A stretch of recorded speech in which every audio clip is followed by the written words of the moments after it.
Good morning and welcome to the Point. This morning we're happy to have back with us Congressman Fred Upton. He is the chairman of the Energy and Commerce Committee. He likes to be called just Fred, so that's what we'll do. That's what it'll be. Fred, thank you for being here. This is an important time for us to have this conversation as we enter into December. I know the House of Representatives is getting ready to put some finishing touches on things, but I want to start with something that occupied us all in late part of August, the early part of September, all the way through the month, right up to October 1st, and that temporary partial shutdown of government. A lot of those deadlines were moved down to the road, December 15th, January 15th. As we sat here and talked before we started the program, you said, not to worry, it looks better now. I think so, and look, as we came out of October, there were no winners, only losers. Didn't matter. I mean, there are lots of blame everywhere. I'm convinced, and I said this from the time that the government opened up again, we're not going through this chapter again. I think people have learned their lesson. You're going to see, I think, maybe even today, Sunday, perhaps we're so close to an agreement when I left Washington Thursday night between the House and the Senate, between the Republicans and the Democrats, to try and resolve this and really put it behind us. And so what I'm expecting to happen literally in the next week or so, and we got a very busy week as I go back to Washington this week. We have a very busy week ahead of us, but I think and can predict that we're going to resolve not only fiscal year 14, but also 15. We're going to come with an agreement, I think, that will set caps for what we call discretionary spending. That's the inside baseball stuff, but in essence, caps on spending, come up with a budget agreement for not only 14, but 15, get it done, get it behind us. And at least when I left Thursday night, we were very close to seeing that finished, and I have confidence that we'll get an agreement. I have to ask, so there'll be no shutdown. So that's the key. Well, that is key, but Santa will come. Santa will come. There'll be no cold for everybody. What's the difference? What's the difference between now and October 1st? Well, a couple things. First of all, I will say, and when we chatted, frankly, in August of this year, it was a whole different scenario. What are you all doing? Da, da, da. I mean, Syria wasn't on the map. Remember, that's right. Come and gone. Actually, it's still here, but it's not really been resolved, I don't think. But there was an agreement then between the House and the Senate, Republicans and Democrats, of what was going to happen. And then Syria blew everything up. And it just, the train got off the track in a major, major way, and it was a mess. And, it wasn't my idea. It was not my strategy. I didn't think it was a smart one. We got caught up in it. I was one of the 87 Republicans that said, we got to vote to end this chaos. Again, no winners that are there. But I think the whole caucus has learned and said, this really was bad. A lot of people were put out of joint, that's for sure. In our district, a couple major events, so not only did you have the federal employees, but we came this close to actually shutting down one of our nuclear plants because of safety-related issues. Not that it wasn't going to be unsafe, it was that didn't have the personnel at the Nuclear Regulatory Commission to sign off on some of the things that were routine. At the end of the day, it didn't, thank goodness it didn't. We had a major company that was going to buy another one. It was a business acquisition in the billions of dollars, hundreds of employees in our district at stake. No one was there at the FTC, the Federal Trade Commission, to actually sign off on the deal. So yes, it was having a real impact, let alone just the disgust of what was happening. Of course, we saw the memorial, the World War II memorial and all that. I mean, just the crazy things that never should have happened. And so lessons been learned.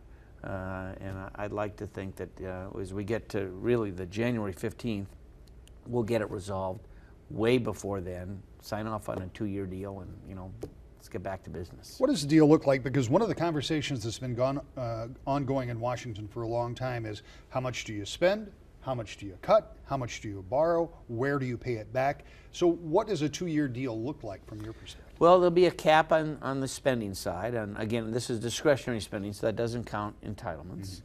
On the revenue side, they're not looking at raising any new taxes in terms of tax changes or whatever. You might see, again, details aren't done yet. You might see some loophole. I mean, a number of different things and some savings. But at the end of the day, we're going to know what the deficit figure should be. We had some good news on Friday, of course, with the economic numbers, the employment numbers, lowest that we've been in since, I think 2008, 7%. That means more people are working, more revenue is being collected. So, you know, all in all, I think, you know, the deficit, because we've, you know, the sequester will not see, I don't think, a second sequester coming into play because we have an agreement on these on the spending side of things. But again, that's one of the things that's forced an agreement, was the threat of yet another sequester come January. So at the end of the day, you've got the right balance there, and we'll see, hopefully see what the numbers are going to look like in reality sometime next week. Should I, or anybody sitting at home listening to this, take this as Congress may have learned a lesson from the shutdown, and that Republicans and Democrats are finding a way to come to compromise and actually do governance? Yeah, well, you know, part of the problem was in the past, the Senate didn't pass a budget, and this is a little bit of the blame game, all right? Right. But so they finally did this year, passed by one vote, and it was way different than the House. I mean, they spent a lot more money. They raised taxes literally $1 trillion more than the House bill did. So it's hard to reconcile those things together. But to the credit of learning what's going on, Paul Ryan, Patty Murray, they met this last week at length, and people are pushing them. And also you got this threat of yet another sequester if you don't get your act done. That's not the way to govern, let's face it. I mean, that's the last resort, and that is pushing us to an agreement that certainly I think I can support when I see the details come early next week, if assuming that we get an agreement. Obviously a budget, what happens with the debt limit, are very important for overall government, but there's another big, well, there are several, but one other big issue out there is the Farm Bill. It's now been 3 years, I think, in the making. It was passed once and it didn't pass, and Senator Stabenow, who is from Michigan, the chairman over in the Senate, I know that the House and Senate have been working to reconcile that. It's very important, obviously, for agriculture, a lot of agriculture in your district and all around here, but it is also much more heavily weighted towards the supplemental food, or food stamps, as we used to call them. So all of that is contained in there. How close are we on that? You know what? It's a big bill. It really is. And again, when I left Thursday night, I talked to Frank Lucas. He's the Republican chairman of the House Ag Committee. His counterpart, of course, is our Debbie Stabenow here in Michigan. They're very close to an agreement. Frank told me that he thought that they were, the final details, he thought they could iron out perhaps by Monday or Tuesday. It'll take a little while to write them once it gets done, but it has the in essence, food stamps, now called SNAP. An important provision for us, certainly here in West Michigan, is crop insurance for cherries and for fruit. That's in the bill. That's a very key ingredient. By not getting a farm bill, so folks that might say, well, I'm not involved in agriculture directly, why do I care? Because if we don't get it done, the law automatically reverts back to the law from 1949. Now, I know it was before my time, your time too, but what happens, what will that do? It'll almost double or triple milk prices, because the milk, the old dairy support system, who knows how that worked back then, but I mean, it'll trigger massive trouble. I mean, you've got a new 5-year-old, by the way. Right. Yeah. Right. This way, I mean, milk's important. The last thing people need is milk prices tripling. So we need to get it resolved. I'm again encouraged that we'll see an agreement passed in the Congress either by the end of this week, or at worst, the very first week that we come back in January. But they're very close. They know the importance of this, of getting it done, and certainly at the end of the day, it too will be bipartisan. Maybe a new word. You and I we'll have to go to Webster's. We'll see if they'll add that back in. Find a definition. You and I were in contact almost daily in the late part of September and early part of October. And if you would have said to me at that time, look, Rick, by the first or second week of December, we'll have the basic framework of a budget, an understanding what we're going to do about the debt limit. Not only will we have it, now, but the debt limit, I'll just remember, that's a different issue. It is a different issue. Now, that won't be resolved till spring. But it's not going to come to another shutdown. No, not in the short term. So when you talk about it, we'll take that off the table, but just talk about the budget and a farm bill. If you would have said by early December we'll have a basic understanding of the framework to get those done, I would have said that. I would have said, how would well, that I happen? didn't think we were going to have the government shut down in October, because again, Syria really blew that up in a major way. I mean, things were happened so much differently than most people thought they would be at the end of the summer, beginning of September. It became just an absolute mess, chaos, and and it really disrupted the normal legislative process. But I knew that we had to get a farm bill done. Frankly, I thought we would have had a farm bill done if you had asked me before Thanksgiving. But we should hit the deadline. We should be okay, even though we got pretty close to it. Your leader, Speaker Boehner, says you're going to go back next week, and he's pretty much said you'll be out of town by the end of next week. We are. We came back in the House right after Thanksgiving. A lot of things that are going on. We'll likely do a defense bill this week as well, and that's been hung up over in the Senate. And again, there have been some very positive, constructive, bipartisan discussions between, for us, Carl Levin, of course, chairs the Armed Services Committee in the Senate. But again, I think we're going to see an agreement. It'll include a pay raise for our troops overseas, a whole number of different things, very comprehensive bill that's likely to get done this week as well. So we hope to get our work done by Friday and come back early in January. And if you do get all of those things done by Friday, then immigration reform is something that will not happen. Yeah, well, immigration won't happen this year. Now, for me, the system is broken. In fact, Friday, a couple days ago now, I met with a whole number of people in our district. Again, they know, businesses, anybody, the current system's broken. It needs to be fixed. By doing nothing, we only perpetuate that broken system. So what the House approach will be, and it's different than the Senate. You remember last spring, the Senate passed a pretty comprehensive bill. They spent, I want to say, a month on that issue itself. We're not doing it that way in the House. What I think is going to happen in the House is probably February, so not too far from now. You'll see the House move a series of much smaller bills, almost what I call rifle shots. So individual issues. So border security, visas, ag workers, what we call H-2B visas, which is the higher skilled number of folks that can be here. Maybe E-Verify. I mean, a whole number of different, 60% of the folks that are here improperly extended their visa or overstayed their visa. I mean, all those, the dreamers, what we call the dreamers, the kids that came at maybe age 1 or 2 or 4 and they're still here at age 18 or 20. We're going to deal, I think, with each one of those issues separately. The idea will be, there's no amnesty here, but the idea will be that we'll get 130, 140 Republicans. It's more than half of our caucus. 100 or so of the Democrats, half of their caucus.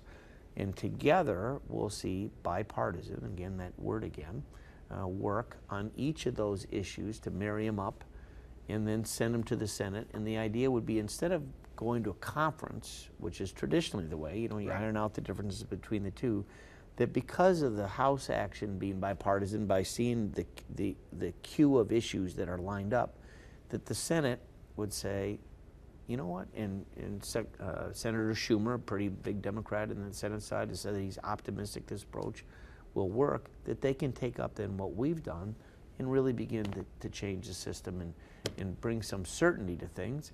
And no, it's not going to be amnesty to me, and I'm not a lawyer, but an amnesty is clean slate. No, we're going to make sure that taxes are paid, no criminal records.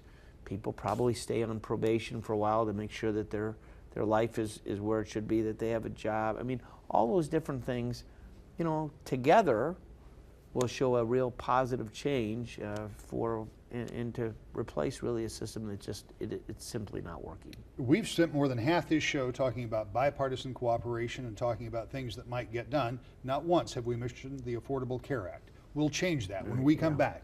To the point in just a moment.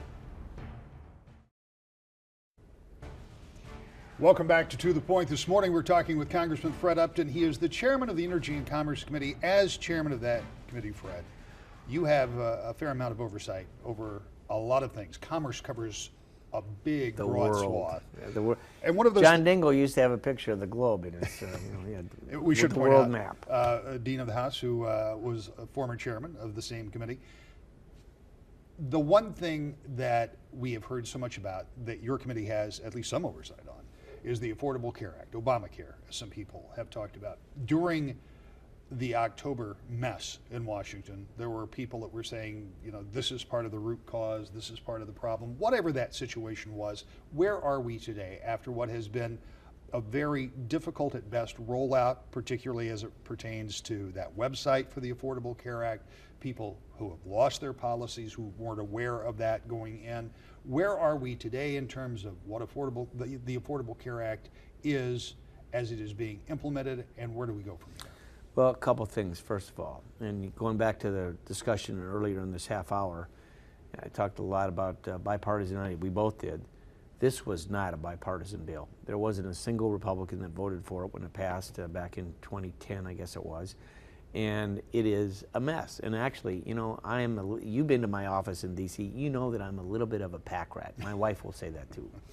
So I went through some of the piles that I have on a variety of different tables, and there was Fred Upton on this show with you, and I said in July, this rollout is going to be a mess. That was the headline that you used, and it has been. The tragic thing is that for so many people, literally here in Michigan, almost 250,000 Michiganders were told in the last month or so that they're losing their individual policy, and of course that's not what they believe, because the president even in September said, if you like your health care, you don't have to do nothing, period, because you can just keep it. Well, that's not true for them. It's also, we know that there'll be tens of millions that will also be told that they're going to be losing their employer-based health insurance over the next year because of the president's health care bill. So we had Secretary Sebelius. She came and testified before our committee, but you know, every member, Republican and Democrat, was engaged, had the opportunity to ask questions. She's actually going to come back this week, not before the full committee, but just before the health subcommittee, and talk, because she said then that she would talk about where the numbers are and what's going on. And you know, ultimately we know that the website is going to get fixed. I don't think that it's fixed yet, but there are lots of questions. You know, you look now at the bottom line, there are probably more people that were told that they're going to lose their health insurance just in the last month or two than are actually going to be able to be up and running on the Obamacare website. We'll learn a little bit about that when Secretary Sebelius comes on.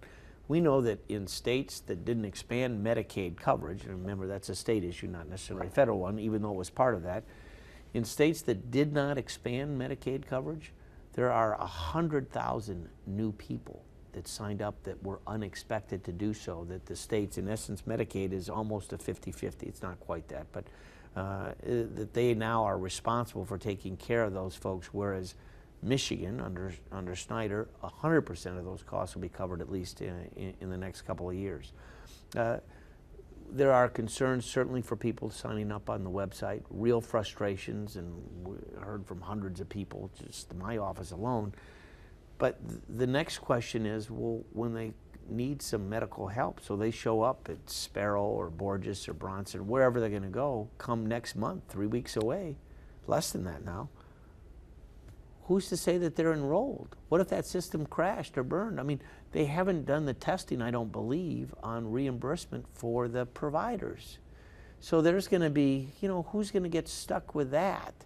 There's issues on the security of the information, and you know, just this week, and that's hard. That's a tough nut to crack. I know that. Look at the raid into the Google accounts and others this last week, millions of accounts and passwords and everything else. So it is a first-class mess. It was never ready for prime time. And what's most disturbing is that as we held these oversight hearings throughout the course of the year, they told us, hey, it's ready. We'll be ready October 1st, no problem. But now, as we found out through emails and discussions and everything else, they really knew that it wasn't ready. And you just have to think, if you're in the private sector, name your company, and you're going to start this, if it's not ready, do you really want to ruin your name and everything else? And it's a mess, and I don't know how we get it really repaired. What I tried to do with our bill was keep the president's promise. You know, if you, and again, I give credit to Governor Snyder for what he did, because he said, look, if we can have the insurance companies continue those policies, we should do it. Some states said, no, we're not going to do that. Now, I know here in Michigan, I think Blue Cross Blue Shields said no, but for so many people who lost their policies, and then they come back and they send me the letters. I mean, perfect example that I use is a 29-year-old single woman in Decatur. Her policy got canceled. Her premium is going up almost 50%, and her deductible is going up in the thousands of dollars, and she's getting a policy that, you know, yeah, it's more expensive, but she doesn't need that. Let the individual decide what plan they want. And so what we did in our bill was, and it passed by more than 100 votes. You know, Gary Peters, who's the likely nominee for the U.S. Senate here in Michigan against Terry Lynn Land, I think, you know, Gary Peters voted for our bill. We won by more than 100 votes. And we brought the issue to the table, whereas had we not done so, it was pretty clear that the administration was just willing to throw everybody under the bus and just have, you know, all these people lose their policies. There are two issues working here. One is this is the president's signature piece of legislation, and Democrats have been supportive of him in this from the beginning. Many, if not most, have been supportive of him. But going into an election cycle, and I hate to pit this against election year politics, but that is the reality. If there are, as you say, tens of millions of people who will start losing, could be as many as 90 million. That was the report that came out 2 weeks ago. Start losing their business, their corporate or wherever they work, that's provided at least in part from their businesses. There's real anger. Well, and there's going to be mass confusion too, because there are going to be a lot of people out there that are not going to know, because up until now they have not paid very close attention. Does any of that, the potential pressure of that, I'm not, you know, I'm suggesting that if that happens, I have no idea if it will happen, but if that happens, is there any mechanism for you as members of Congress to go back and find the kind of cooperation to fix this? Is there a will to do that? There could be. And I asked you there, that yeah, with there, about a minute left. yeah, there could be, and we're going to see how this plays out. And you got to remember, this is really people's lives. I mean, like this woman in Decatur. I mean, she has a job. I mean, it is her life. I mean, they are worried to death on some of these things, and I mean, we're just going to have to see how this plays out. I was one, even when the Obamacare President's health care plan moved forward, I was one that said, we can't sit on our hands. We need health care reforms. Here are some things that we needed to do. We weren't allowed, Speaker Pelosi wouldn't allow us to offer amendments to do that. But, you know, maybe we can come back to this. We'll see. I will remind you that back in the late 80s, Congress passed a catastrophic health care bill. And then all of a sudden, you remember the beating up of Dan Rostenkowski. Literally seniors or walkers and canes are beating his car coming out of his office in Chicago. We had a vote to repeal that then, and it passed overwhelmingly. And I looked at the vote the other day. John Dingell voted to repeal it. Dave Bonnier, the whip later on, I don't know if he's whip then, but he voted. Nancy Pelosi voted to repeal the catastrophic bill, along with Fred Upton. So maybe there's a chance that that'll happen as this goes off the rails, but it's, I mean, we'll see. And we'll have you back here to talk about it if and when to. it does. Thank you very much. We're back with more To the Point in just a moment. So this morning, some optimism out of Washington, as you heard Congressman Upton talking about the possibility of cooperation on a number of different issues, including a budget deal that could last for not 1 but 2 years, and by the first of the year, maybe even discussion on immigration reform. We, of course, will continue to watch to see just how much of that actually gets done. And in Lansing, there is still a lot of work to be done, even though there are only a few days left in that legislative session. This coming week, we'll be in Lansing to see exactly what lawmakers there come up with. And of course, we'll be right back here every Sunday morning at 10 o'clock as we look at state and national issues for you. To the Point.